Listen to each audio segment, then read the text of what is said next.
Opa, salve, salve, muito bom dia! Jovem Pan Morning Show. Estamos aqui na PAN para mais uma edição da nossa revista radiofônica. Jovem Pan Morning Show. Aqui tem informação, prestação de serviço, entretenimento, tudo isso vem no papo dessa segunda-feira, 9 de setembro de 2019. Recuperação, como é que tá o presidente Jair Bolsonaro após a 4ª cirurgia em consequência da facada que ele levou no ano passado? Polêmica na Bienal, a reação é indignada e a batalha jurídica em torno da investida do prefeito do Rio de Janeiro, Marcelo Crivella, contra um livro que mostra um beijo entre dois homens. Deu no Datafolha, a maioria dos brasileiros aprova o uso do árbitro de vídeo no futebol. Será que o resultado da pesquisa seria o mesmo se ela tivesse sido feita depois da rodada de ontem? Olha, sei não, viu? Já você vai entender por que eu tô perguntando isso. Esses são alguns destaques do Morning, que tá começando agora e segue até às 11h30 aqui na programação da PAN. Você que vai iniciando o seu dia, ouvindo aqui a nossa programação, muito obrigado pelo prestígio da sua audiência. Vem com a gente, tamo aqui. Fala, Paulinha, muito bom dia. Bom dia, Edgar Piccoli. Foi bem esse fim de semana? Pelo sorrisão. Final de semana é sempre vida. Zero, né? Tudo e essa segunda já com tempo aberto, solzinho. Olha a cara de quem tá plena aqui, gente. Todo mundo assim, ó, cara de recuperado do fim de semana, ela tá plena. O nome disso é maquiagem e iluminador. Eu quero saber da nossa hashtag. O que temos pra hoje, hein? Vamos lá, senhor Edgar. Você falou aí do VAR, não é verdade? E o nosso departamento estruturado de hashtags avançadas teve uma ideia genial. Implementar o VAR na política. Eu vou até ler aqui as instruções de como isso aconteceria, Edgar, para não ter erro na aplicação do VAR, que ainda muita gente tem dúvida até hoje, né? Mas o VAR na política seria mais ou menos assim, ó. Vai lá um político, por exemplo, e o que ele faz? Ele mente. O que ele faz? Ele propaga fake news. Ele toma uma medida errada na área econômica ou é pego assaltando os cofres públicos. Ou ofende desnecessariamente alguém. Bom, nesse momento, querido, o VAR entra em ação e a conduta desse político em questão é o quê? É anulada, Edgar. Não seria o máximo? Não resolveria alguns problemas ou criaria outros problemas? Eu não sei. Estou em dúvida, assim como muitos têm dúvida do VAR no futebol. Mas hoje a hashtag é VAR na política. Olha, eu sei que você tem print. Você tem games. Calma, você achou que eu tava indo longe demais? Eu achei o susto real. Você iria mais longe que a Pablo Vittar agora. Não, hashtag VAR na política. É uma hashtag bem tranquila. Que você pode usar sem problema. Olha, você pode pôr print, memes, entendeu? Você pode sugerir alguém que já podia estar aí, né? No VAR, enquadrado no VAR, entendeu? Ó, eu sou a favor do VAR. Já falei aqui pro Vini, a gente já discutiu isso aqui, né? Acho legal. Acho que tem uma questão aí que envolve a justiça, que né, tá sendo feita e olhada ali em termos tecnológicos, né? Que coibiria um erro, né? Do juiz, natural que o juiz erra. Então vamos lá no VAR, vamos conferir e a justiça é feita. Mas do jeito que tá acontecendo no futebol, tá mais embrulhando aí, né? O processo todo, os erros continuam, porque ainda, no final das contas, vai passar por um crivo humano, né? Na análise daquela cena ali. E eu não sei, viu, Paulinha? Eu acho que não, que assim não como no futebol, os políticos continuam sendo mal preparados. Né? E o tempo da já tão morosa justiça brasileira, não sei se melhoraria, não. Acho que até pioraria, viu? Porque só de jogo fica paralisado 3 minutos, Vini, pra voltar ao jogo e ver, aí dá uma esfriada. Olha, outra maneira de você interagir com a gente, além de participar pelo Twitter, pela nossa hashtag VAR na Política, você pode dar a sua opinião aqui pelo nosso WhatsApp 11 931 17009. Falando sobre futebol, quero que você responda aí pra gente se você acha que o VAR tá ajudando, tá mais ajudando ou mais atrapalhando, hein? O futebol brasileiro. Vai lá, mande mensagens pro 11 931 17009, que é o nosso WhatsApp. No mais, você nos acompanha pelo aplicativo da PAN, pelo nosso portal jp.com.br, também pelo nosso canal no YouTube e nas mídias sociais. Vai lá no Instagram, temos uma conta por lá, temos também uma no Facebook, passa pela nossa página. deixa o seu joinha que a gente fica feliz da vida, tá bom? Todo mundo convidado a passar a próxima 1h30 colado aqui na PAN, porque o Morning tá só começando.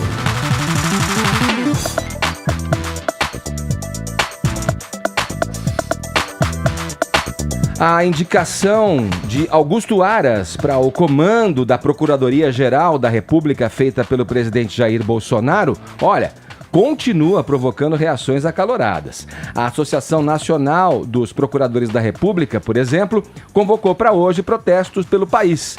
Enquanto isso, José Maria Trindade, a aprovação do nome do subprocurador é tida como certa pelo próprio presidente Bolsonaro e por boa parte dos congressistas. É por aí mesmo, meu camarada? Confirme pra gente, é por esse lado que vai andar a política e os ânimos no dia de hoje, começando essa semana na política brasileira. Bom dia, Zé. Salve, muito bom dia, Edgar, bom dia a todos. Edgar, o Procurador-Geral da República é visto pelos deputados e senadores, né, como uma espécie de predador. Quando ele se aproxima ali do Congresso Nacional, o pessoal fica preocupado, né? Mas esta é a fase em que o predador se veste de cordeiro e vai ao Congresso Nacional. A coisa funciona da seguinte forma: o presidente da República indica o procurador-geral, como indica ministro do Supremo e presidentes e diretores de agências reguladoras, e aí o indicado vai a todos os 81 senadores e numa conversa secreta, fechada no gabinete do parlamentar. O que eles falam, sabe-se lá Deus o quê, né?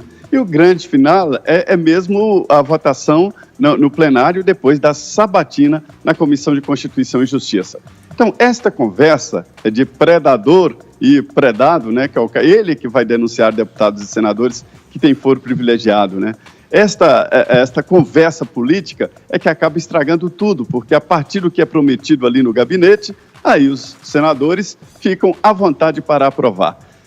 A indicação do Augusto Aras tem duas vias. O que mais me assustou foi o número de senadores, até de oposição, que aceitaram a indicação do presidente Jair Bolsonaro. Isso é meio suspeito, mas garante a aprovação dele no Senado. Agora, internamente, na Procuradoria-Geral da República, existem resistências e divergências, porque existem 3 grupos fortes, formados. Um que defende a autonomia total do Ministério Público, outro que quer mesmo emprego, cargos, e outro que quer exatamente fazer política, né? Essa história de esquerda, direita, meio ambiente, não meio ambiente, né? Esses 3 grupos, eles são difíceis de ser administrados porque eles não têm hierarquia. O Ministério Público, cada procurador é um procurador e pronto, não há superioridade, como na Polícia Federal, delegado e tal. E isso é que dificulta a ação dele na Procuradoria.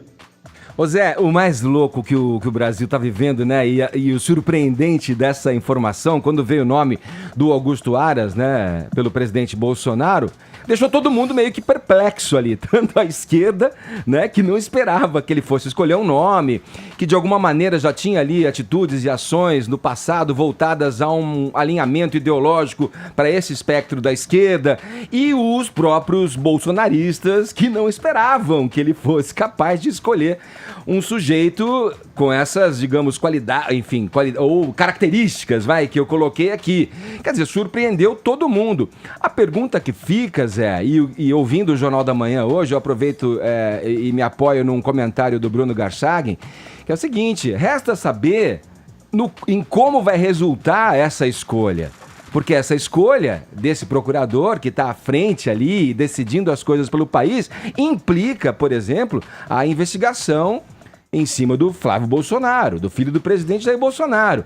Quer dizer, antes de qualquer teoria de que lado ele pode tender aí na balança, as ações, de fato, as primeiras ações de Augusto Aras à frente da Procuradoria é que vão dizer a que veio, né?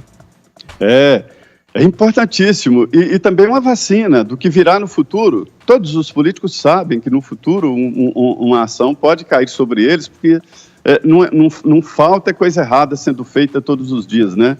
Agora, esse caso é o seguinte: o que, vamos dizer, decepciona é que antes da indicação, o Augusto Aras esteve pelo menos 4 vezes com o presidente Jair Bolsonaro, né? E a indicação, a percepção geral é de que ele se rastejou ali para ser o eleito, o indicado como Procurador-Geral da República. E é isso que incomoda alguns setores do Ministério Público, que acham que tem que ser independente, que não tinha que ser assim, um indicado para a Procuradoria-Geral não poderia ter tanta ligação assim com o presidente, e ele vai flexibilizar. Essa palavra é horrível, mas a ideia é esta, por isso ele foi indicado. E o Bolsonaro deixou claro que trata-se de uma peça importante no xadrez, como a rainha, né, aquela que anda em todas as casas, né, e os integrantes do Ministério Público arrepiaram, dizendo, gente, isso não é governo, Ministério Público não é governo. A Constituição de 88 definiu o Ministério Público de uma forma muito independente, financeiramente, administrativamente, por isso é que eu disse que não existe nem hierarquia, cada procurador tem a liberdade para fazer o que quiser, e isso é que pode dificultar a ação. Primeiro passo é ser aprovado no Senado, e depois é tentar gerir ali esses grupos do Ministério Público. Agora, você tem razão, houve conversas, né, e houve ali um certo rastejamento para chegar à indicação. E é isso que provoca esse tipo de desconfiança. Agora, Edgar, quando a Gleisi Hoffmann aceita o nome, é de desconfiar, né? É isso que eu tô dizendo, isso que intrigou todo mundo, de todos os lados, né, Zé? Valeu, obrigado pela informação, Trindade, bom trabalho pra você em Brasília, qualquer coisa, só chamar, hein? Valeu. Muito bem, obrigado, bom dia. Tá aí, vamos em frente aqui no Morning Show. Fefito, vamos chegar junto aí, meu rapaz. Simbora, partiu. Eu vi uma foto da Luana Piovani com o Pedro Scooby. Ai. Em Noronha?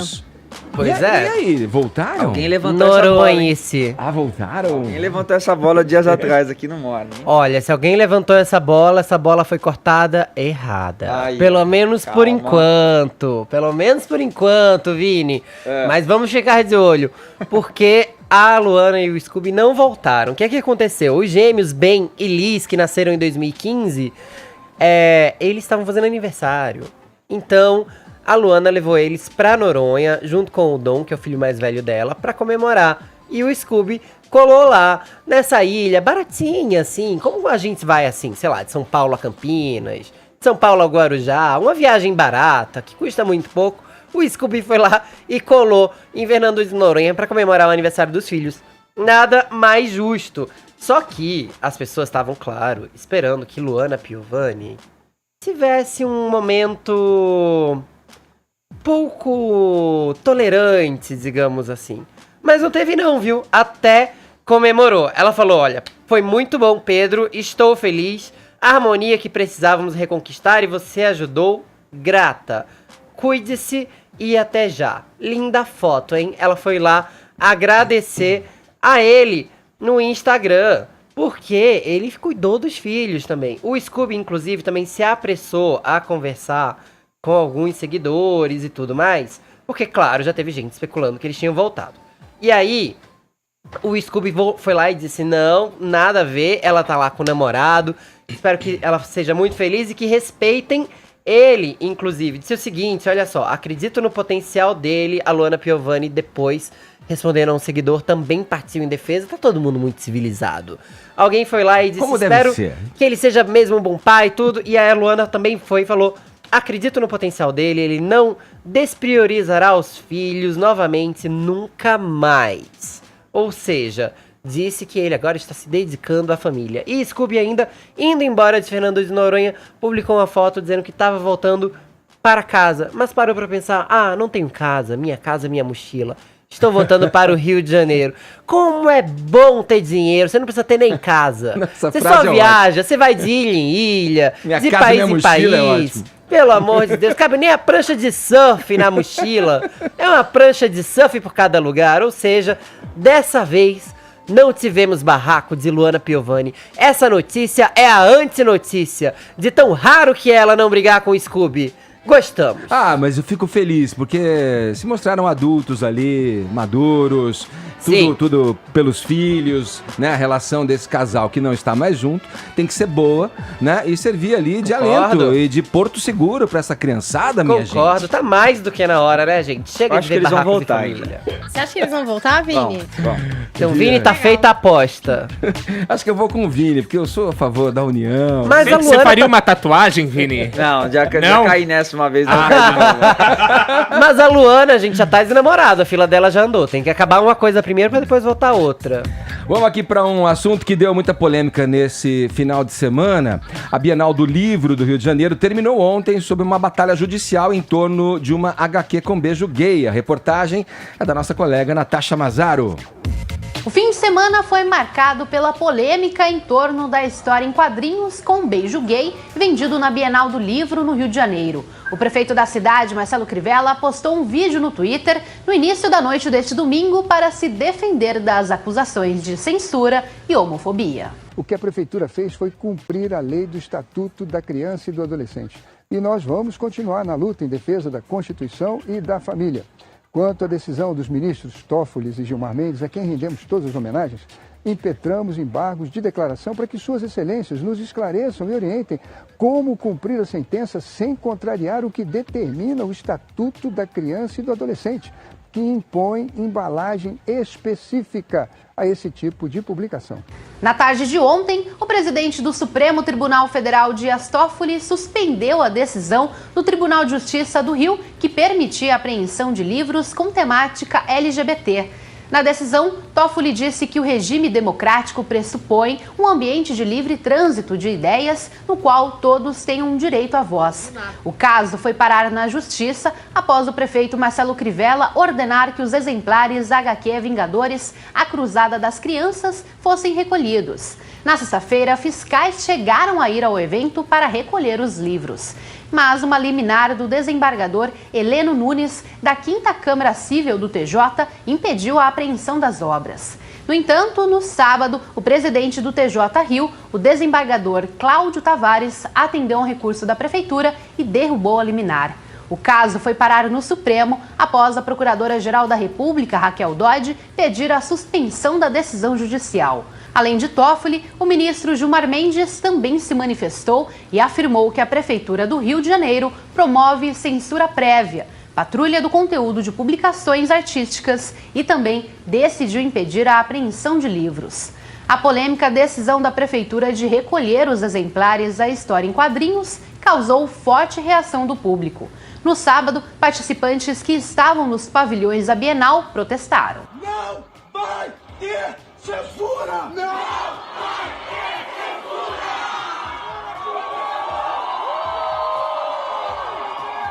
Em protesto, o youtuber Felipe Neto comprou milhares de exemplares de livros com conteúdo LGBT e distribuiu gratuitamente na porta da Bienal. Neste domingo, no último dia do evento, ao menos 70 autores e editores que participaram da Bienal assinaram um manifesto contra a censura.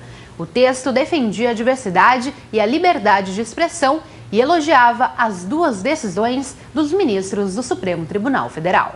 Tá aí, a reportagem da Natasha Mazaro, sem dúvida, esse foi o assunto que contaminou todo o noticiário no final de semana. A repercussão foi gigante dessa história. Teve o caso que foi parar no STF, como a gente viu aí.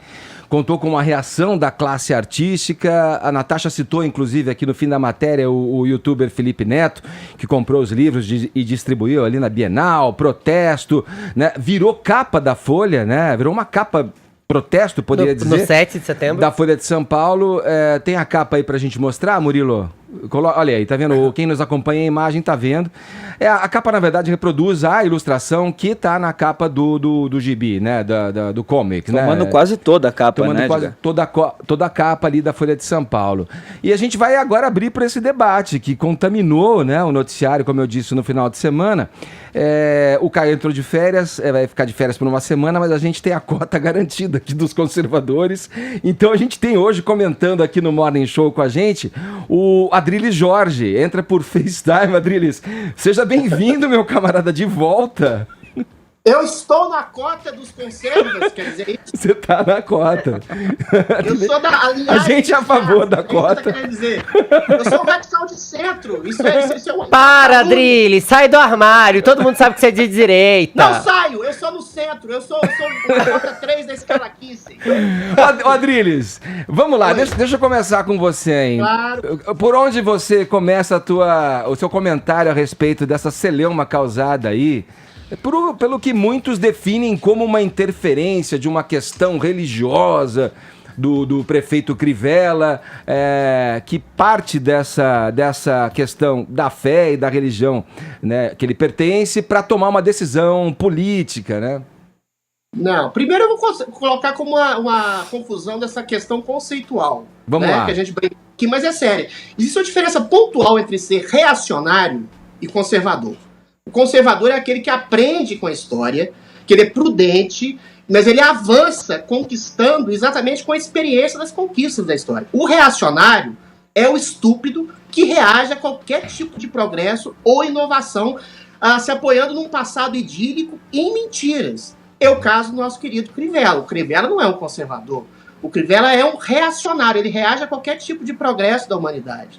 E outra, quando você diz que é uma questão religiosa, não é. A religião, o cristianismo, o catolicismo e todas as religiões de uma forma, eles abraçam de alguma forma a tolerância. Você estabelecer que um beijo entre dois homens é algo pornográfico é no mínimo para dizer estúpido.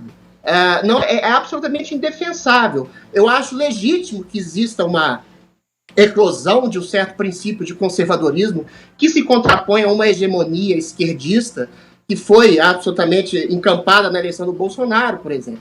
Mas o problema é quando você confunde as pautas, confunde exatamente os conceitos. O reacionário é alguém que se limita a absolutamente ficar contra qualquer tipo de coisa que é legítima. Você estabelecer como pornografia dois homens beijando é de uma estupidez absolutamente inaceitável. Vindo para o mundo dos homens, o próprio Supremo Tribunal Federal reconhece, dentro do conceito de família, a união homoafetiva, não é? Com certeza, com certeza. Eu acho que o casamento hoje entre dois homens, entre duas mulheres, está absolutamente legitimado. Eu acho que esse tipo de coisa é tão ridícula. Você pega em HQs, em histórias em quadrinho, Batman, Super-Homem, X-Men, coisas que têm a ver com sexualidade, com violência, com agressividade. Mesmo tipo de literatura conservadora, D.H. Lawrence, Rubem Fonseca, existe sexualidade, existe um tipo de literatura feita para adolescente que encampa esse tipo de agressividade e de sexualidade. E que você encontra isso encampar um tipo de reacionarismo absolutamente inaceitável. Concordo, Adrilles. É melhor o Crivella, inclusive, nem ler As Aventuras da Batwoman, porque ela é lésbica. Inclusive na televisão, na série de TV. Mas não, Batwoman é fluida, não senhor. Ela é fluida. Não, a nova ela é lésbica. Mas eu queria começar aqui falando sobre o cinismo do Crivella. É de um cinismo tão assustador ele usar o Estatuto da Criança e do Adolescente para dizer que livros têm que ser lacrados, como se isso fosse uma proteção às crianças da pornografia, quando pornografia não há, inclusive nessa imagem que os personagens estão vestidos, e repito, é uma página entre mais de 200 de páginas de um quadrinho, que não tem, é assustador, assim, não dá para colocar em palavras. Se você tivesse, de fato, preocupado, ainda que essa fosse a sua régua, a sua medida, Crivella, você estaria lacrando todos os livros heterossexuais que contêm beijos, todos os quadrinhos heterossexuais que contêm beijos. Aliás, Crivella, se você tivesse preocupado em não pecar, já que a sua religião parece influenciar de maneira tão direta o seu modo de governar, a sua prefeitura de laica não tem nada, você não estaria, por exemplo, usando de mentira, porque fake news nada mais é do que mentira, no pedido que você encaminhou ao STF para tentar manter a censura. Então, Crivella, talvez você tenha pulado essa parte da Bíblia, talvez você só use os conceitos arcaicos da Bíblia para homossexuais, mas você esqueça que mentir é pecado. E por que eu tô dizendo que a prefeitura mentiu, Crivella? Porque no pedido que você mandou ao STF, você cita um livro de Portugal, numa imagem feita em 2012, um livro que não estava à venda na Bienal. Um livro que, se você for mais atento na foto, vê que está sendo vendido em euro, que não é uma imagem que circula aqui. Um livro direcionado a adultos, embora ilustrado, que se chama, basicamente, As Gêmeas Marotas. E sim, é um livro sobre sexo destinado a adultos, cuja foto foi feita numa prateleira destinada a adultos, às quais as crianças não tinham acesso. Por que, então, usar uma imagem que não estava no Brasil, que não era verdadeira, não estava na Bienal, para ilustrar o seu pedido ao STF? Será que é porque você não tinha argumento? Será que é porque você precisa mentir para manipular a opinião pública? Aliás, eu acho bizarro, eu acho uma tristeza que eu tenha que citar você aqui no Morning Show e que a gente tenha que discutir isso, sabe por quê? Porque eu tenho certeza que é o que você quer. O jornal O Dia, no final de semana, já publicou que a sua equipe está comemorando, o seu núcleo duro está comemorando de olho em 2020, que essa sua ação surtiu algum efeito como marketing, porque você quer pegar um pouco da parcela reacionária que votou no Bolsonaro. Pesquisa do Datafolha, inclusive, diz que mesmo entre os evangélicos, a aceitação entre os homossexuais é grande. Então, assim, 3 de cada 4 pessoas acha que não tem problema ser homossexual. Eu acho que o seu tiro pode sair pela culatra. Sim, tem muita gente preconceituosa nesse país, Crivella, mas o que tem mais ainda é gente hipócrita. Se é pra você seguir os seus preceitos religiosos, começa não mentindo. E teve o efeito reverso. Ô Fefito, só para complementar, que não é um preceito religioso cristão que o Crivella está seguindo. Tudo bem, no cristianismo, no catolicismo, você tem, até no protestantismo, você tem a unidade entre homem e mulher que confeririam o grau máximo de matrimônio, não tem nada disso, mas o grau de tolerância em relação a qualquer tipo de opinião divergente, em tipo de religião diferente, ideologia diferente, é o princípio máximo do cristianismo, é o princípio da complacência, de mostrar o diferente, de, ainda que seja um princípio de pecado, você tentar trazer para si o pecado, não fazer uma propaganda esmagando exatamente o outro como se fosse um adversário, um inimigo a ser combatido, exatamente. Você negando exatamente a existência do outro, que é o que o Crivella faz quando ele nega. Isso é uma censura brutal. Sim. Só para descontextualizar. É uma negação a uma realidade existente, que existam pessoas homossexuais que possam expressar o seu afeto. Isso é inadmissível do ponto de vista cristão, inclusive isso é intolerância. E ainda que fosse contra o ponto de vista cristão como um todo, as pessoas têm direito a ter outras religiões e exercerem a sua liberdade individual enquanto cidadão. Agora, eu também questionei, Adriles, se é pra lacrar por causa da classificação indicativa, que se comece lacrando a Bíblia. Sei que muita gente não gostou, mas se lacre todos os livros heterossexuais, que se lacre a Bíblia, porque tem tudo ali que a classificação indicativa não permitiria. Não, eu não sou a favor de lacrar nada. Aliás, como eu não sou a favor de vocês relativizarem alguns versículos e usarem a ferro e fogo, como é o caso da homossexualidade, e esquecerem que não se pode comer frutos do mar, usar 2 tecidos, ou apedrejar pessoas adúlteras, entendeu? Então, acho tudo muito louco no mundo de hoje, mas eu tenho até medo de dizer isso, porque vai que alguém acata a ideia e acha que pode. E a não ação... é só questão de lacrar e censurar livros, é censurar a realidade. Você vai ter que censurar pessoas de mãos dadas na Rua Augusta, sim, aqui na Savassi, em Belo Horizonte. Você vai fazer o quê? Você vai colocar essas pessoas dentro de uma caixa, longe da vista de todo mundo, porque elas estão cometendo, se dando as mãos ou se beijando, uma imprudência. Continuaremos existindo. Pois é, e existe, parece que uma tentativa numa ação como essa de fingir que isso não existe. Né? Agora é uma negação de uma realidade. Fala, Vini. Acabou tendo um efeito reverso também, né, Edgar? Porque se o Crivella queria que ninguém visse essa imagem, agora todo o Brasil acabou vendo, né? Porque teve uma publicidade enorme, né? E é incrível mesmo essa disposição do Crivella, quer dizer, depois de uma decisão do STF, ele ainda vem com um embargo de declaração movido de fake news, como o Fefito falou, e como se ele estivesse governando uma cidade com 0 problemas. Então a gente já falou aqui de várias prioridades que o Crivella tem, o RJTV, sexta-feira passada, noticiou, por exemplo, a linha 3 do VLT que está parada, obra da Transbrasil atrasada, asfalto esburacado em várias vias do Rio de Janeiro, falta de repasse para a saúde e a Avenida Niemeyer interditada. E você bota também uma rápida pesquisa no Google, Edgar, para você ver no que o Crivella está se metendo durante esse ano, e aí você vê por que ele toma atitudes como essa para angariar um eleitorado aí para o ano que vem mesmo. Você descobre que no dia 3 de setembro, por exemplo, matéria do UOL, filhos de Crivella usam carros da prefeitura. no caso que só a primeira-dama tem direito. A Folha do dia 9 de abril mostra gasto com prevenção a enchentes do Rio caiu 71% na gestão Crivella.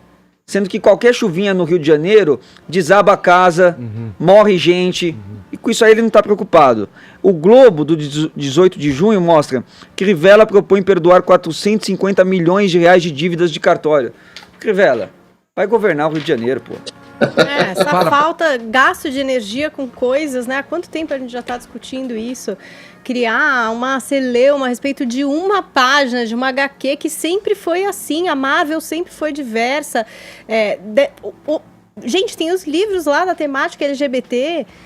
E daí? Gente, que retrocesso! Por que a gente tá falando disso? Porque esse cara foi cismar com isso. Sabe? Tem coisa que já não devia poder. É importante a gente declarar também que essa HQ, embora tenha saído agora numa edição de capa dura e tudo mais, ela não é recente. Pois é. Essa página foi desenhada e publicada pela Marvel há anos. Já foi parar nas bancas de revistas brasileiras, inclusive. Acho que em 2012, se não me engano. Essa é uma reedição compilada de tudo. Por que se preocupar agora, né? Parece tão propício agora que as eleições estão chegando. E outra, a gente sempre foi visto como um povo, pelo mundo todo, muito hospitaleiro, muito feliz, muito apegado à liberdade. A gente está perdendo essa imagem, assim, a toque de caixa. Só esse ano a gente não é só visto como um povo corrupto, porque isso a gente se vê aqui de dentro mesmo, mas a gente é um povo misógino, a gente é um povo racista, a gente é um povo homofóbico. Pelo amor de Deus, olha os últimos escândalos nos quais a gente tem se envolvido, internacionalmente, inclusive. É uma grande vergonha pra esse país, a maneira como a gente tá sendo visto agora. E outra, sem falar do escândalo da Amazônia, né? Então... O Adriles... Calma. Adriles, deixa eu te passar a bola. Graças a Deus eu vou poder discordar do Pefito um pouquinho agora. Ai, tava ansioso, né? Ô, Adriles, a gente tá... Não, eu tenho muito receio desse tipo de afirmação. Nós somos um povo homofóbico e racista. Uma coisa é existir pontualmente racismo, existir pontualmente homofobia entre algumas pessoas. Mas eu não disse que nós somos, eu disse que estamos sendo vistos. Nós não somos vistos como um povo Imagina, Adriles, olha o que aconteceu com a primeira-dama da França, olha o que aconteceu com a Amazônia, olha os escândalos internacionais. Isso não é misoginia. Isso é humor falho, isso é humor baixo. Nossa, é muito misógino, Adriles. A feiura existe, eu sou feio e eu tenho lugar de fala pra falar sobre isso. Eventualmente... Fale sobre si, não sobre a primeira-dama da França. Eu sou vesgo, sou cabeçudo, meu pinto é pequeno, eu posso falar sobre feiura, eu tenho lugar de fala, você é bonitinho, você não pode dizer. Ai, meu Deus, obrigado pela parte que me toca, mas assim, não é zorra total, Adriles, é misógino. Peraí, vamos concentrar. Não é misógino. Vamos concentrar na pauta. Adriles, eu queria que... A gente precisa fechar esse assunto já. Só pra pontuar, nós não somos um povo racista, nós não somos um povo misógino, não somos um povo homofóbico. Existe homofobia, racismo e misoginia pontualmente em figuras retrógradas e reativas, como o caso do nosso detestável Marcelo Crivella. Mas isso não quer dizer que exista uma cultura nesse sentido. Existe uma confusão de conceitos entre reacionarismo e conservadorismo. Existem pessoas, por exemplo, reacionárias, presta atenção, só para terminar, reacionárias até entre o meio progressista. Eu vi um tweet do Jean Willis ontem, que ele dizia: eu não vou aceitar o apoio de pessoas como o MBL, que fizeram um protesto contra o Queer Museum. O Queer Museum era outra coisa. Era assim, tinha quadros de homem ejaculando na cara de outro homem para crianças financiadas com dinheiro público, o que é arte ou o que não é. Agora, no caso... O caso é uma simples cena de um beijo, entendeu? Então você reagir a qualquer tipo de coisa como sendo absolutamente absurda e conservadora, como o Jean Willis fez, também é deplorável. Então o reacionarismo não é só de direita nem de esquerda. Ele está em todos os campos. Ô Adriles, então, na tua visão de conservador, essas pautas... Eu não sou conservador. Você é um centro, como é que é? Você é um radical de centro? Radical de centro, temperado. Você, então, na tua visão de um radical de centro, como é que você vê essa questão da pauta, dessa agenda de costumes, pautando, né, a política brasileira? Isso, por si só, já pode ser considerado um atraso, por si só. A gente tem tantas questões para olhar, de diversos aspectos. Vini trouxe trouxe alguns pontos aqui que o prefeito deveria estar olhando no Rio de Janeiro e está dando atenção para isso.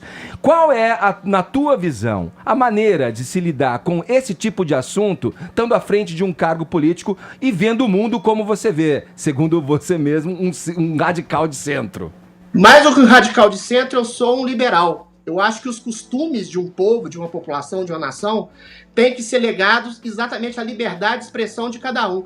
O Estado não tem que se meter na vida pessoal de rigorosamente ninguém, de absolutamente ninguém. O que a pessoa faz entre quatro paredes, o tipo de relação que ela quer manter, o tipo de casamento que ela quer ter, o tipo de literatura ou história em quadrinho que ela quer ler, Sim. Isso diz respeito ao cidadão. O Estado não tem a tutela de estabelecer um princípio do que a pessoa pode ler, ou fazer, ou como se comportar. Aí é um liberalismo para além de um conservadorismo. Esse ponto que você traz aí poderia ser traduzido para o âmbito federal quando o presidente Bolsonaro quer interferir e na Ancine, por exemplo, com relação ao que pode ser produzido com dinheiro público ou não, mas é uma discussão que se estenderia mais. Eu preciso que você me conta, porque eu ia te responder. Eu preciso fechar. Aí é uma questão de dinheiro público. Eu preciso fechar aí, esse é um problema muito complicado, muito complexo. Não é censura. É você negar dinheiro público, incentivo estatal a um tipo de pauta que não é do Mas é como digo, na prática, ao fim, é isso aí que você falou, é determinar o que as pessoas devem ver ou não.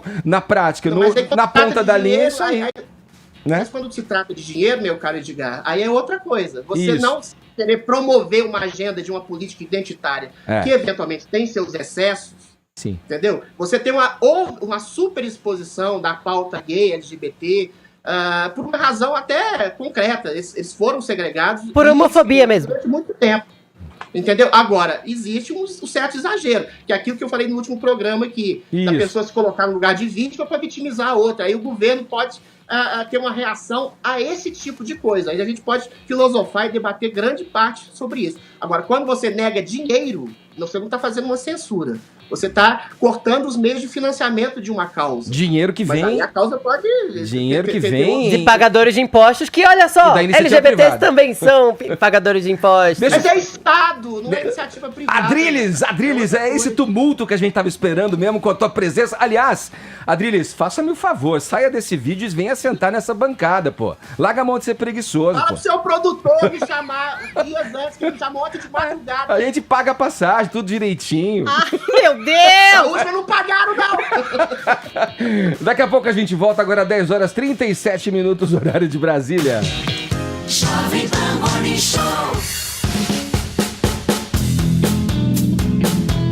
Seguindo aqui com o Morning Show dessa segunda-feira, hoje o Adriles Jorge com a gente aqui, virtualmente, comentando os assuntos, nossas pautas aqui no Morning Show. Paulinha, passou a bola pra você, vamos nessa. Pois é, Ed, hoje a gente vai conversar com o Humberto Casagrande, que é superintendente geral do CE, sobre um assunto muito interessante, acredito que para grande parte dos nossos ouvintes, que é a empregabilidade para os jovens. Queria dar o bom dia aqui pro Casagrande, bem-vindo.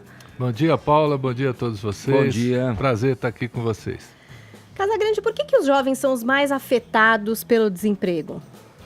Bem, as empresas tendem a, quando nos momentos de crise, fechar as contratações e cortar despesas.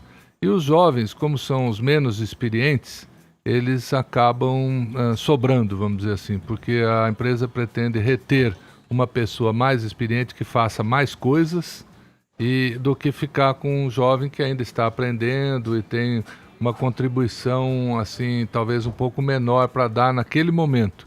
Mas é meio que a empresa está matando o seu futuro, vamos dizer assim, né? Quando você dispensa o futuro para tirar mais suco do presente, você pode até viver melhor no presente, mas está, de certa forma, sacrificando o futuro da empresa.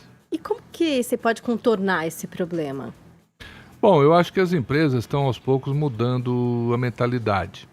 Hoje, a empresa que não é permeável aos jovens vai se dar mal, porque a linguagem dentro das empresas é diferente, a linguagem com os consumidores é diferente. Então, as empresas que não deixar os jovens entrarem, tomarem conta e transformarem aquele ambiente, elas vão se dar mal. E aos poucos, as empresas estão vendo isso claramente. Você vê que esse semestre nós tivemos um crescimento nas vagas de estágio de 6%.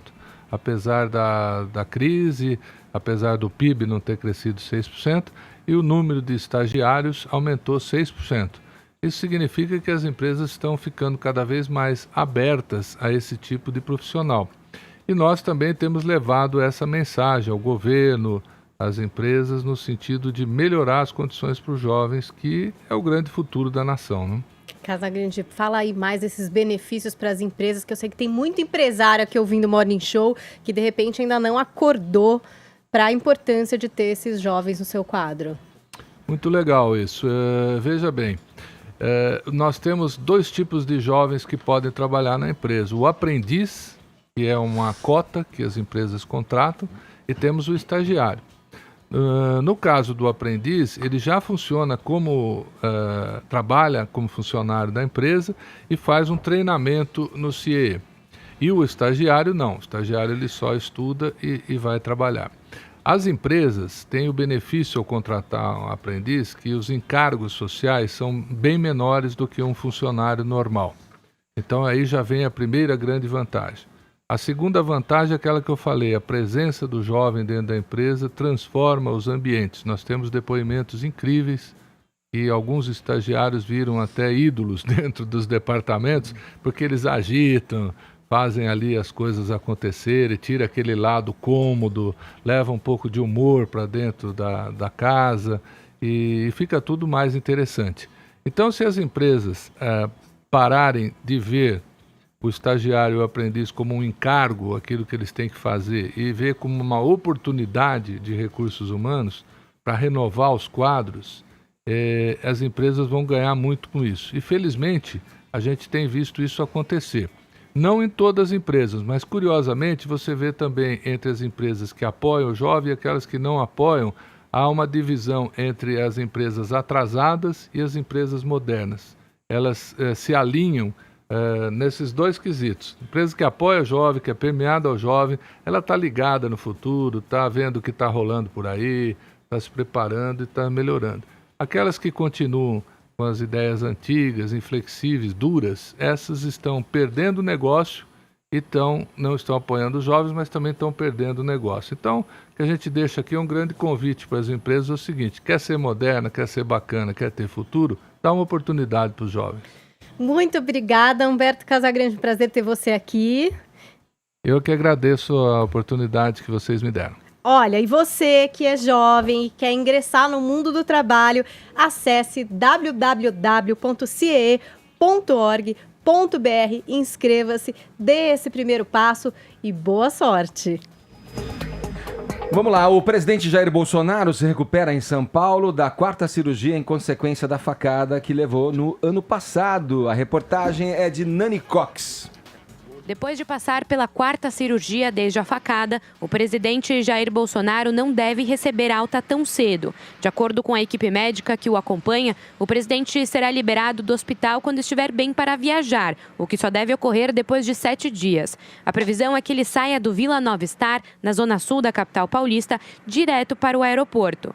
O porta-voz da presidência, Otávio Rego de Barros, afirmou que depois de quinta-feira, Bolsonaro poderá fazer despachos direto do hospital. A estrutura do hospital é excepcional, nós temos condições de proporcionar ao presidente o despacho normal, não obstante as questões de procedimentais, médicas, que vão exigir o descanso do presidente, certamente irão produzir um menor número de despachos. De acordo com o cirurgião responsável pelo procedimento, o doutor Antônio Macedo, o presidente acordou logo após o término da cirurgia e passou o domingo bem, sem apresentar dores.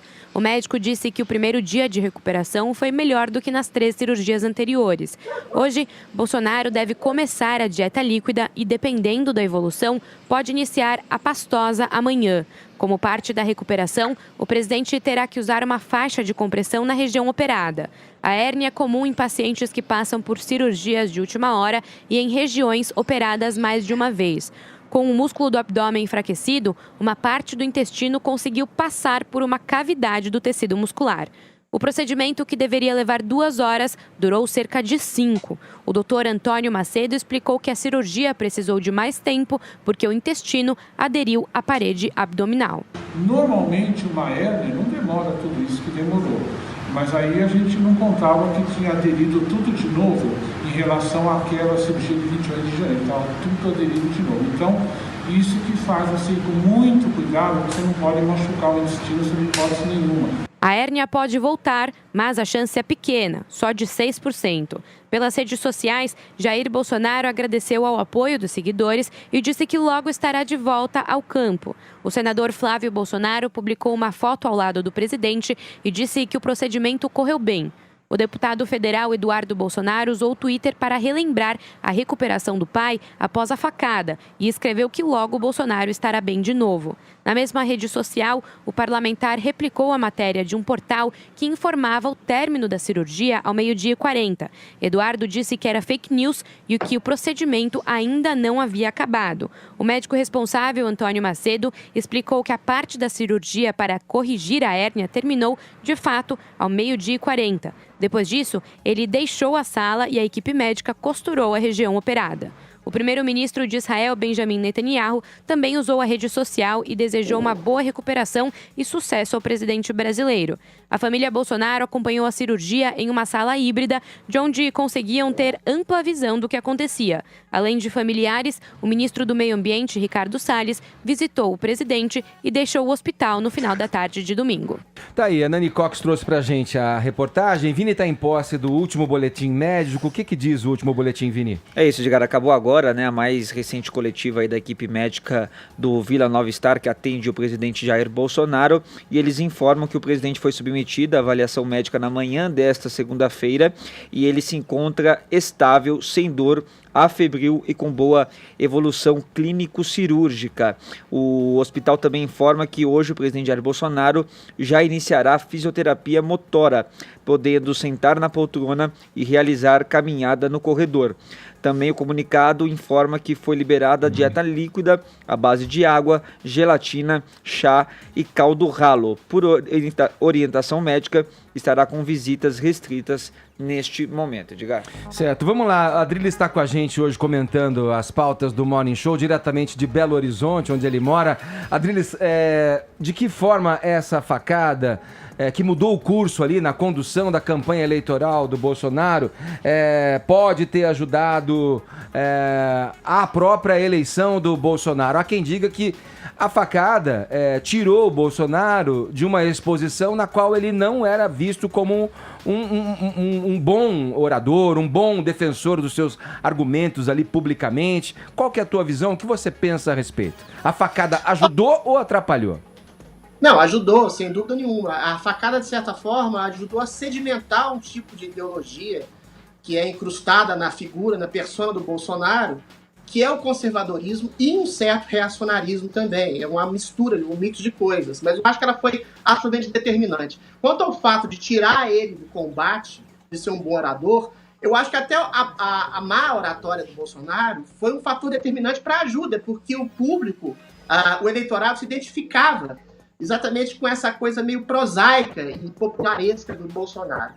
A respeito da facada específica, eu escrevi um pequeno texto em setembro do ano passado, que é mais ou menos simbólico do que, de traduzir como que o Bolsonaro, de que maneira o Bolsonaro foi eleito, e essa facada foi uma espécie de metáfora sobre isso.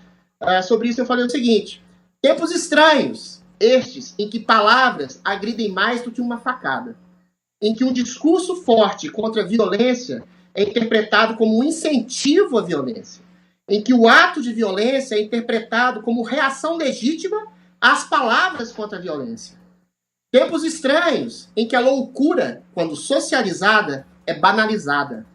A loucura de parte das universidades e da mídia é tentar enquadrar todo o discurso que não caiba no politicamente correto como criminoso. Quando alguém comete um crime real em nome de uma histeria coletiva, esse alguém é só um louco individual? Logicamente, eu estava falando aqui do quase assassino de Bolsonaro, né?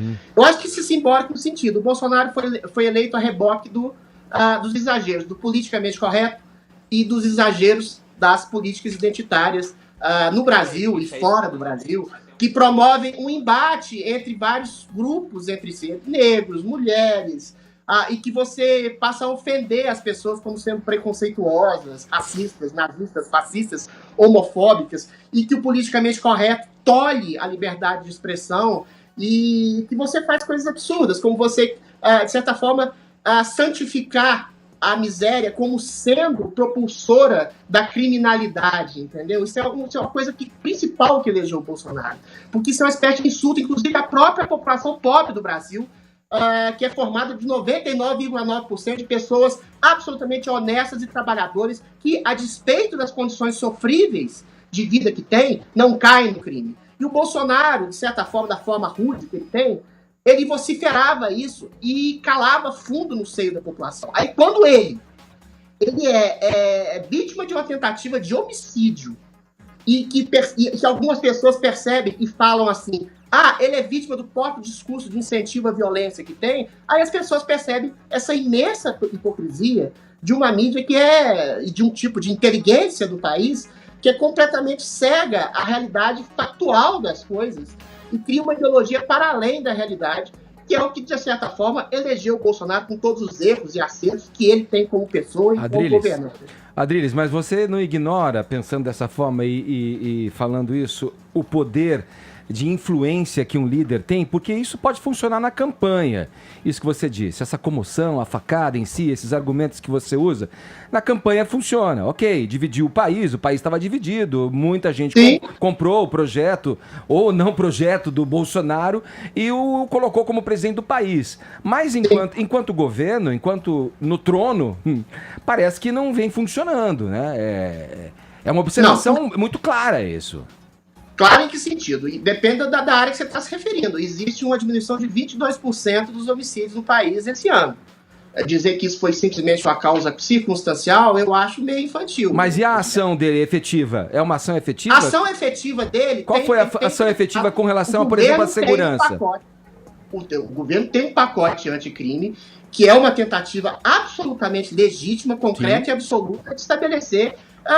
De enfrentar a coisa de frente. Sim. Existem reações dentro do Congresso, existe uma prioridade em relação à reforma da Previdência que foi passada, agora vamos ver. Agora, dizer que que o governo não está tentando dar vazão a um combate efetivo contra o crime e que há já resultados, ainda que seja de uma maneira cultural, seja de uma maneira, legítima, que incidiu exatamente em 22% de uma diminuição dos homicídios do país, é incorrer exatamente numa coisa temerária. Existe uma ação concreta, uma tentativa de ação concreta em combate ao crime, que é personificada muito na figura do Sérgio Moro. Agora, há reações, e dentro da própria mídia, que ainda insiste nessa ideologia de bandido bom, bandido bonzinho, que, de certa forma, trava principalmente o pacote de anticrime do Moro, que é absolutamente... Adriles, você não é maniqueísta, não? Porque você fica acusando as pessoas de maniqueísta, mas o tempo todo você fica antagonizando conceitos. Porque você fica falando, porque as pessoas têm determinada ideologia, as pessoas se vitimizam, as pessoas ficam chamando as outras de preconceituosas, quase como numa tentativa de polarizar as coisas. E aí você, no seu discurso, acaba polarizando as coisas também, você não acha? Não, eu estou absolutamente traduzindo uma realidade concreta.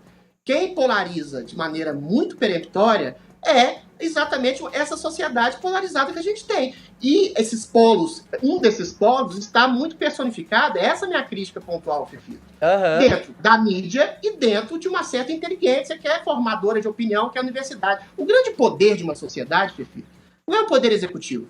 Tem dois grandes poderes que geram exatamente influência direta no comportamento das pessoas. É a mídia e é a universidade. São esses que fomentam a inteligência de um povo. Só que a inteligência do povo não está aguentando mais exatamente um tipo de deturpação da realidade que é feito por essas duas instituições, entendeu? Então não sou eu que estou sendo maniqueísta. Quem está sendo maniqueísta é boa parte da mídia, por exemplo, que culpou o próprio Bolsonaro pela facada que ele levou. Não sou eu que estou sendo maniqueísta, é a mídia, é a universidade quando, por exemplo, quando houve o mensalão, houve o petrolão do PT, tentou justificar de todas as formas, um caso de corrupção que era absolutamente indefensável e hoje há ainda gente que defende o PT a todo custo. Há ainda gente que defende o Lula como sendo inocente, um coitadinho da vítima de um sistema que ele próprio criou. Então não sou eu que sou maniqueísta. Eu acho... Mídia e grande parte da universidade. Eu estou acusando, eu não estou sendo maniqueísta. Adriles, talvez você seja um pouco maniqueísta ao falar disso. E olha que eu não tô aqui pra defender o PT, não. Acho que as coisas têm que ser investigadas mesmo. Porque quando você diz que as pessoas ainda defendem o PT, as pessoas não estão necessariamente defendendo o Lula ou mesmo o partido. Eu acho que as pessoas estão fazendo o exercício de olhar pra trás e ver o que funcionou e o que não funcionou, você não acha? Isso é uma provocação a você, Adriles. Porque tava demorando pra trazer o PT pra conversa mesmo. Vem, isentão, trouxe o PT pra conversa. O que deu certo e o que deu errado. A questão é, houve crimes praticados. Houve o maior Ninguém tá negando da história da humanidade. E Sim. tem gente que nega isso, falando que a corrupção é uma coisa intrínseca à cultura brasileira, que o Lula é vítima de um juiz ladrão corrupto, como o próprio Berdivaldo fala. Existe esse tipo de maniqueísmo ideopata, não da minha parte, mas é da parte de setores, da maior parte dos setores da mídia, menos da Jovem Pan, claro, e da maior parte da universidade brasileira. Ô, Adriles. Isso é ligado. Esse maniqueísmo não é meu, não. Eu sou um fluido, cara, sexualmente, ideologicamente, politicamente. Eu aceito todos agora. Justificar corrupção e crime em nome de pobreza e justificar uma facada por causa do discurso do Bolsonaro, que era contra a violência, aí não. Eu acho, Adriles, tem uma nuance aí importante a gente colocar. Eu acho que os próprios quadros do PT, eles até ficam envergonhados de negar qualquer coisa. Eles podem não fazer o meia-culpa, eles podem até não fazer o meia-culpa a contento, como o esperado, porque afinal de contas são políticos e estão jogando esse jogo aí. Agora, eu entendo que o povo já, ele tá notando o que tá acontecendo com o país, o que aconteceu, aonde o país está agora, e eu quero crer, com a minha visão sempre otimista, só de raiva, que a gente vai, cara, isso faz parte, a gente vai sair dentro desse processo ainda imaturo, democraticamente falando, a gente vai sair dessa, não é possível. Eu preciso fechar o bloco, pera aí que você já volta com a gente. O grande intelectual brasileiro é o povo brasileiro. Aí. O Adriles você nunca que é um radical de centro, né? Você é um populista. Achei que vai sair candidato, hein? Vote em mim. Adriles Jorge com a gente aqui comentando as pautas do Morning Show. Agora 11 horas 3 minutos, horário de Brasília. Jovem Pan Morning Show. Vamos voltar aqui à política. Paulinha, aquela história aí do Paulo Guedes ter afirmado, né? Chamada a primeira-dama francesa de feia, após um comentário do próprio Bolsonaro nas redes sociais, continua gerando reações. Também foi, juntamente com essa questão da Bienal, né? A censura do Crivella ao livro, ao comic, ao gibi na Bienal, assim como esse assunto do Paulo Guedes chamando a primeira-dama francesa de feia, continuou repercutindo aí. O que o ministro das Relações Exteriores da França, o Jean-Yves Le Drian, disse a respeito disso?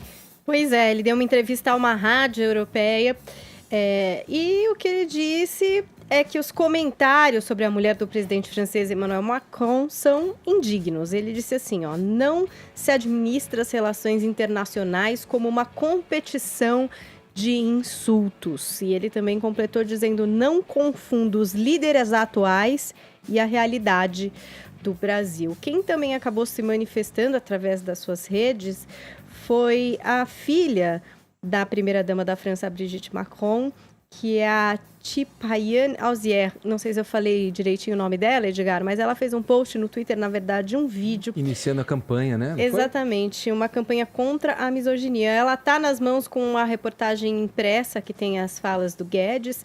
E aí ela diz mais ou menos assim, estamos em 2019 e dirigentes políticos têm como alvo o físico de uma mulher também ativa politicamente.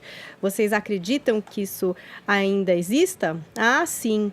Não estamos em posição de criticar o que acontece internacionalmente, porque a França nem sempre foi isenta de críticas. E aí ela lembrou alguns casos de ataques verbais contra mulheres que aconteceram na França e terminou dizendo o seguinte, temos que reagir, nos engajar dentro das nossas famílias, no nosso trabalho, nas urnas, para que todos juntos joguemos fora a nossa misoginia, Edgar. E aí, gente, quando surgiu essa notícia, o Adriles tá ouvindo aí, Adriles? Tá com a gente, né? Perfeito. Então, você vê, essa notícia ali foi um erro já, a princípio. O Bolsonaro já repercutiu negativamente. Fefito até resvalou tocando nesse ponto aqui no comentário anterior aí. Chegou a hora da gente falar dele. Você já se assumiu como um feio, vesgo. Mas se a gente diz isso num âmbito... Cara, não sei nem em que âmbito isso pode ser considerado legal. Mas quando você diz isso à frente de um cargo importante, incorrendo num erro já testado publicamente, cara, não tem muito o que falar, a não ser da infâmia de tudo isso, né? Uma pessoa letrada, uma pessoa preparada. Paulo Guedes vai falar disso. Me parece ali, até fiz um post em relação a isso, que é aquele momento em que o sujeito não resiste à mitada, né? Eu preciso mitar aqui, é uma coisa meio vaporosa, aquela mitada meio vaporosa que no segundo adiante o cara fala, putz, falei merda, não vai dar certo isso, incorri novamente numa bobagem que pode prejudicar muito. Tanto que foi lá depois, né? Como é meio que de costume, olha, desculpe, não foi eu que quis dizer, desculpe, foi mal, foi de mau gosto. E aí, Adriles? Tem duas frentes nesse caso. Eu acho que... Só um segundo aqui. Tem duas frentes nesse caso, o Edgar, que é o seguinte. A primeira instância é o seguinte. Um homem público realmente tem que evitar esse tipo de coisa de ofensa pessoal, ad hominem, para além de um debate público eficiente. O Bolsonaro é reativo, então alguém fala que ele está queimando a Amazônia, ele diz que a mulher do cara é feia. Isso é realmente ridículo, isso é patético. Agora, a gente tem que dar a real dimensão das coisas. Isso é ridículo, é patético. Chamar alguém de feio é como uma criança que briga com a outra. Você é bobo, você é feio. Isso me lembrou o caso do Clodovil, que falou que as mulheres estavam se vulgarizando, aí a deputada ficou indignada. Aí falou, não, a senhora é muito feia pra ser puta. Falou pra ela, e ela foi chorando na mesa. Enfim, o Clodovil tá errado? Tava. O Bolsonaro tá errado? Tá. Estão errados também Você tá fazendo o maior sucesso, tá vendo? As pessoas não param de te ligar aí. Estão erradas as pessoas que incorrem exatamente nesse tipo prosaico de ofensa pessoal em detrimento de um debate público eficiente. Mas o que eu acho impressionante é o quanto que as pessoas estão se sentindo ofendidas por qualquer coisa. Eu, que tenho lugar de fala da feiura, que sou meio vesgo, que sou meio baixotinho, cabeçudo, etc., nunca me senti ofendido. Eu sinto dó e pena da pessoa que me chama de feio, ou que julga, que usa esse tipo de ofensa pessoal para descaracterizar o mérito de alguém. Não acho que tenha sido o caso do Bolsonaro, porque ela é a primeira-dama, ela não é a presidente do país, entendeu?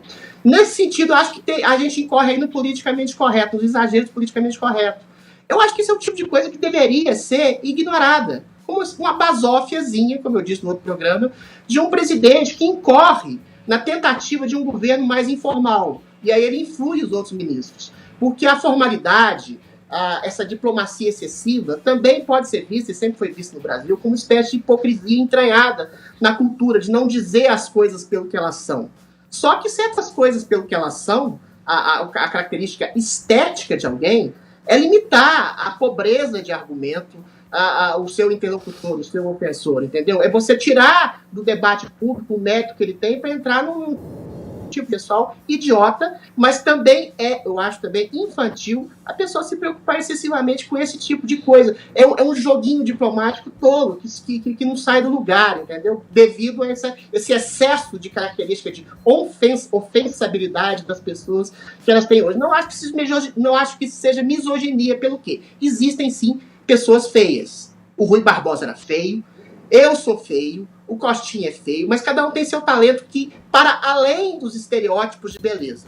E vocês são todos belos, eu tenho mais lugar de fala de dizer sobre isso. Muito obrigado. Eu nunca me senti ofendido em ser chamado de feio. Eu vou passar... Você é cheio de colágeno, cheio de botox, meu caro, você é lindão, você não pode falar sobre feio. Mas, Adriles, nunca usei esse negócio na minha vida. A minha política identitária, eu sou feio, eu posso falar com justificativa de causa. Eu fico mais lisonjeado ainda porque eu nunca usei esse troço aí. Obrigado, viu? Mas, Adriles, espera aí.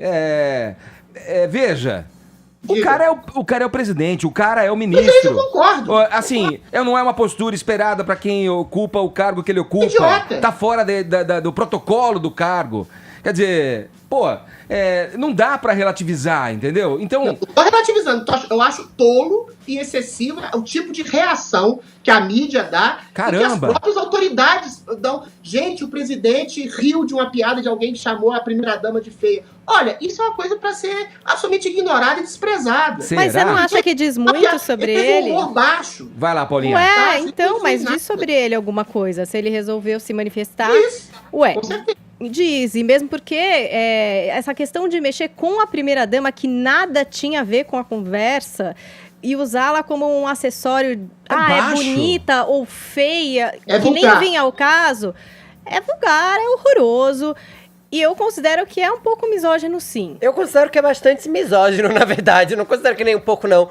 Eu não acho que não é irrelevante. Eu acho que é relevante, sim, porque a gente não tá falando do Zé das Couves. A gente não tá falando ali do nosso tio no almoço de família. A gente tá falando do presidente do Brasil que passa a falar para uma população inteira dentro e fora do país, gente. A gente tá falando de um homem que acaba, por seu comportamento, autorizando outras pessoas a terem o mesmo comportamento.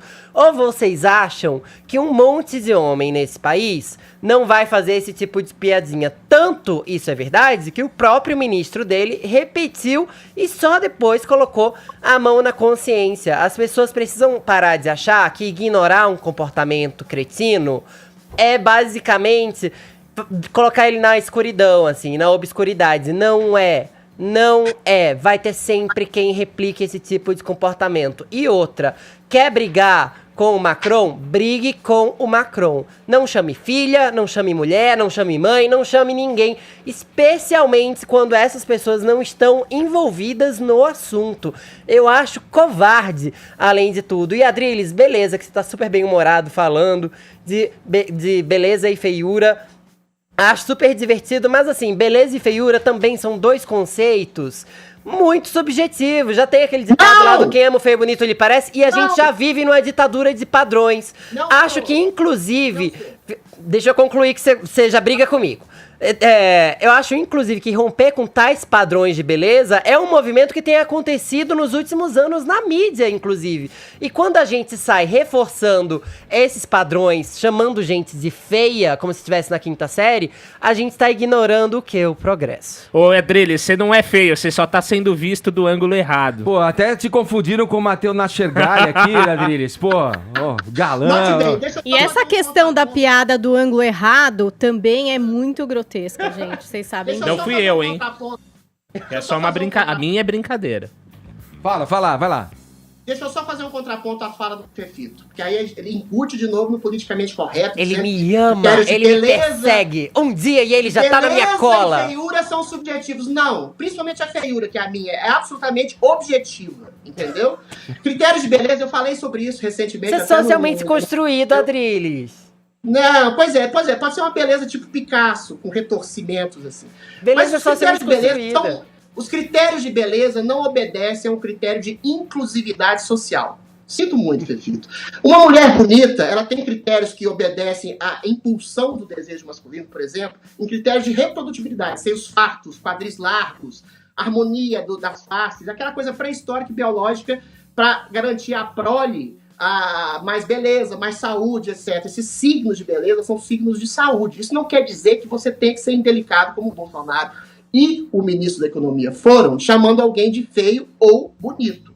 Mas os critérios de beleza, eles existem. E quando você faz uma asepsia de não querer enxergar isso, você está incorrendo, mais uma vez, a hipocrisia do politicamente correto. Claro que esses padrões, esses critérios absolutos de beleza, se mudam ao longo da cultura, mudam culturalmente. Só que não é exatamente por uma cultura misógina ou de patriarcado. Por exemplo, quem criou esse estilo de magreza absoluta para mulheres, essa magreza esquadra, sem quadril, sem os seus fatos que eu falei, da opulência que incita o desejo de reprodutibilidade masculino, foram estilistas em sua maioria homens, portanto patriarcado. Pois é, a maioria são homossexuais. Portanto, patriarcado ainda assim. Essa teoria que quiseram fazer uma espécie de conluio para que as mulheres ficarem parecidas com rapazinhos.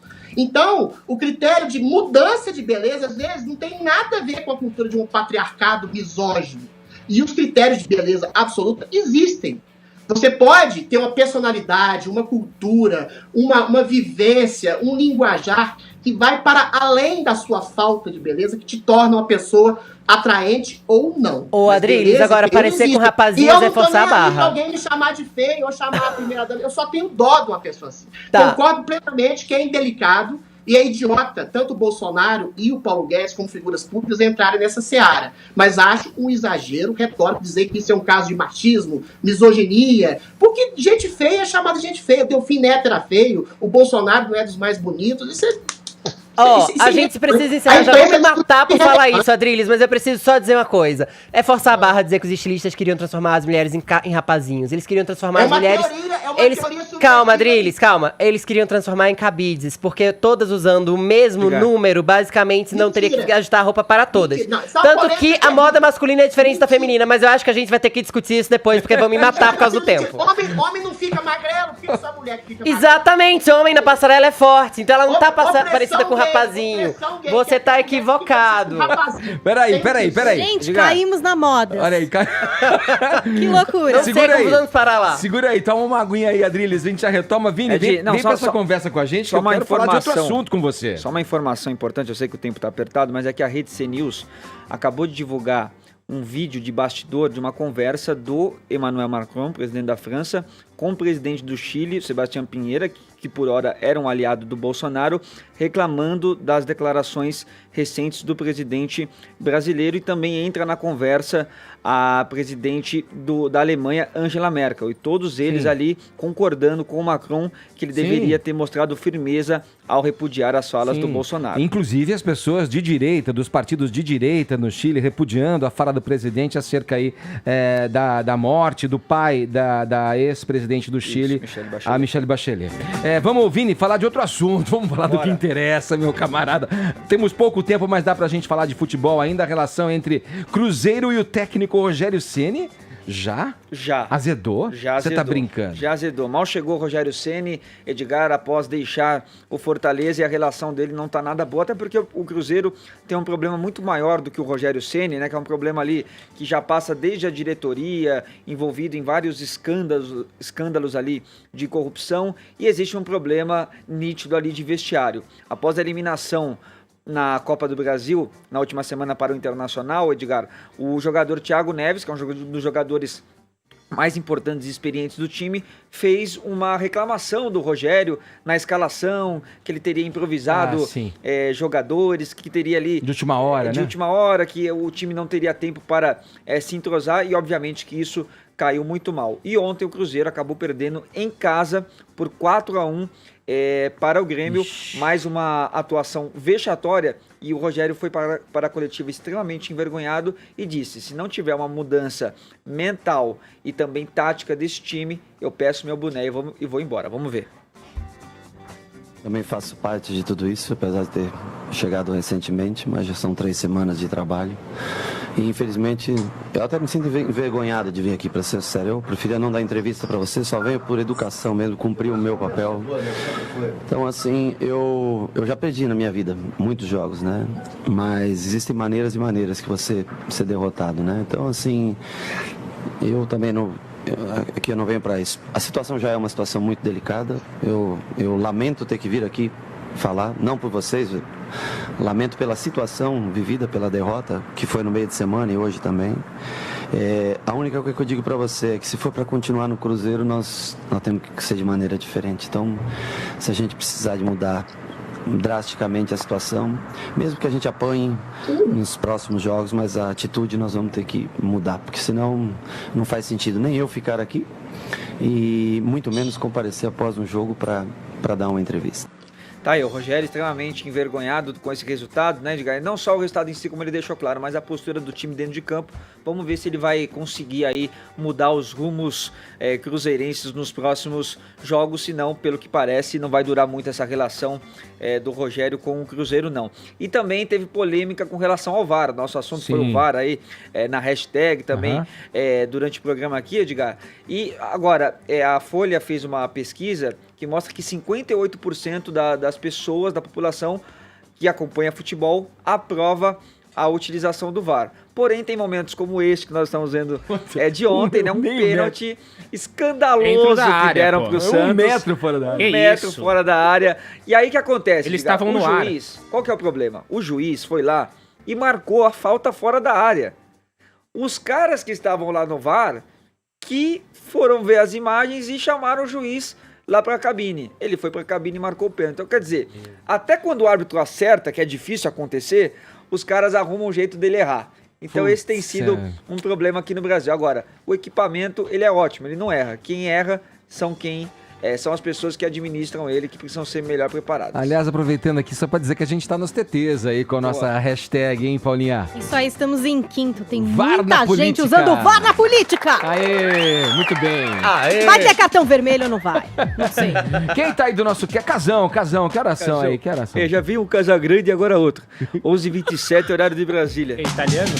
Jovem Pan Morning Show. Paulinha, o que você traz aí pra gente? Vamos falar do filme Coringa, que ganhou nesse fim de semana o Leão de Ouro no Festival de Cinema de Veneza. Pois é, Edgar, um filme que é bem hollywoodiano, né? A gente tem Joaquim Fênix, que já recebeu 3 indicações ao Oscar. É um indício que vai bem no Oscar aí, hein? Eu já acho que é Oscar pra Joaquim Fênix de melhor ator, com certeza. Concordo. E indicação pra o Coringa, o Joker, como melhor filme. Indicação, não sei se ganha, ainda tem muitas coisas pra chegarem aos cinemas. A gente vai ter o Almodóvar representando a Espanha, deve concorrer como melhor filme estrangeiro, quem sabe também não concorra como melhor filme. Então ainda começam a ser jogadas as cartas, mas Coringa, digamos que sai assim, já com um passinho pra frente, Edgar. E a justiça tá a dizer pro Heath Ledger, né? Que todo mundo dizia que merecia o Oscar lá, pelo Coringa dele.